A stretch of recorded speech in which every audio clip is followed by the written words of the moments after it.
Assalamualaikum warahmatullahi wabarakatuh. Nama saya Muhammad Rafi Sabtra, absen 20 kelas C. Saya berasal dari SMP Negeri Sarjani dan di video ini saya akan membahas sel hewan. Oke, ini adalah contoh sel hewan dan bagian-bagiannya. Di video ini kita akan membahas satu persatu apa fungsi bagian-bagian tersebut. Oke, ke pembahasannya. Pertama, nukleus.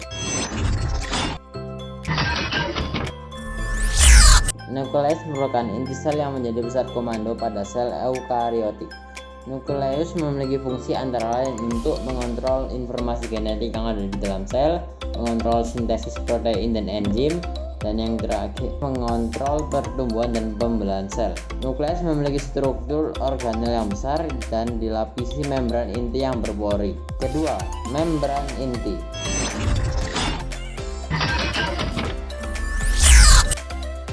Membran inti adalah membran yang membungkus inti pada sel, memiliki fungsi sebagai pertukaran zat antara inti dengan sitoplasma.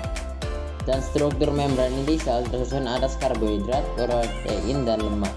Ketiga, retikulum. Retikulum merupakan labirin membran yang demikian banyak sehingga retikulum ini meliputi separuh lebih dari total membran dalam sel-sel eukariotik. Retikulum dibagi menjadi dua, yaitu retikulum kasar dan retikulum halus.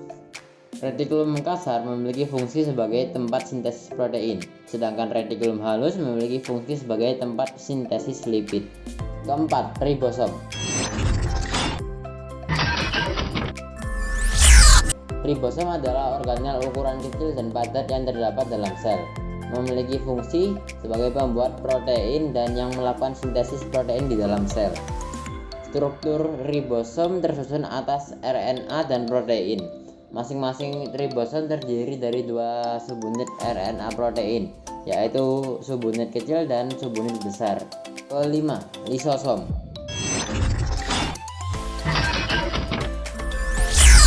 Lisosom adalah organel sel yang berupa kantong terikat membran dan berisi enzim hidrolitik.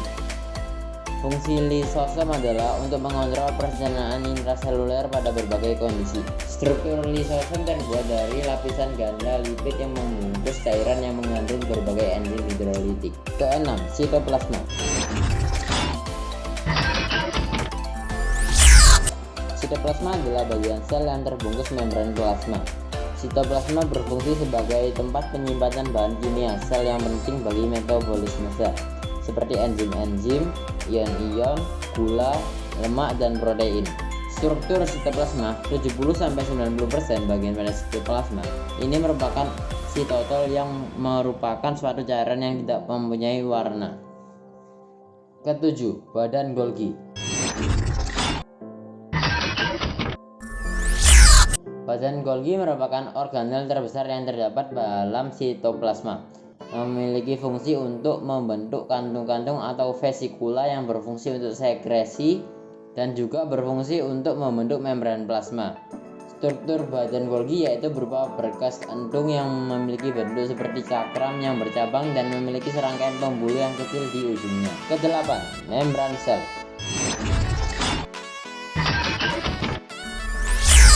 Membran sel adalah sel yang mengelilingi dan membungkus isi sitoplasma dan nukleoplasma. Fungsi membran sel adalah untuk mengatur zat yang keluar masuk ke dalam sel dan juga melindungi bagian dalam sel. Komponen penyusun membran sel antara lain adalah fosfolipid, protein, oligosakarida, glikolipid, dan kolesterol. Kesembilan, badan mikro.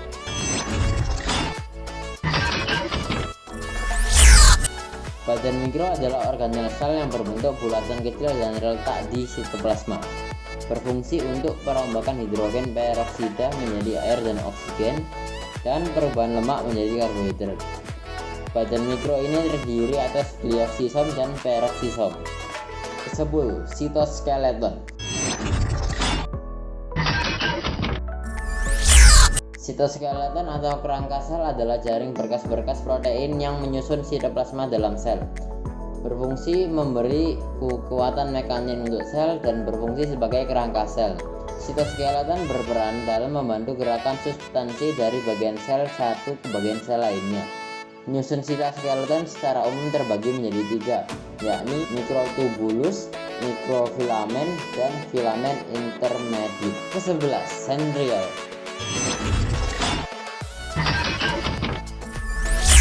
Centriole adalah struktur organel yang memiliki bentuk tabung organel dan dapat ditemukan pada sel eukariota. Centriole berperan sebagai pembentuk silia dan flagella dan sebagai proses pembelahan sel dalam pembentuk benang spindle. Di dalam organel sel terdapat satu sel memiliki satu pasang centriole yang letaknya tegak lurus berdampingan. 12. Mitokondria. Mitokondria adalah organel dengan membran ganda yang ditemukan pada sebagian besar organisme eukariotik. Memiliki fungsi untuk memproduksi energi sel yang menghasilkan energi dalam bentuk ATP dan tempat berlangsungnya respirasi sel.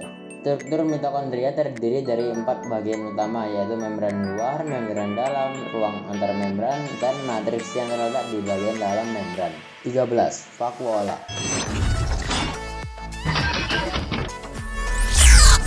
Vakuola adalah suatu ruang yang ada di dalam sel berisi cairan seperti rongga yang dilapisi suatu membran. Memiliki fungsi sebagai tempat menyimpan zat makanan seperti gula dan amilum dan tempat penyimpanan pigmen. Kandungan vakuola antara lain berbagai senyawa organik dan anorganik, minyak eteris, pati, enzim, tanin, fruktosa, zat warna, dan mineral. Itu saja dari saya. Maaf apabila ada kesalahan. Terima kasih dan wassalamualaikum warahmatullahi wabarakatuh.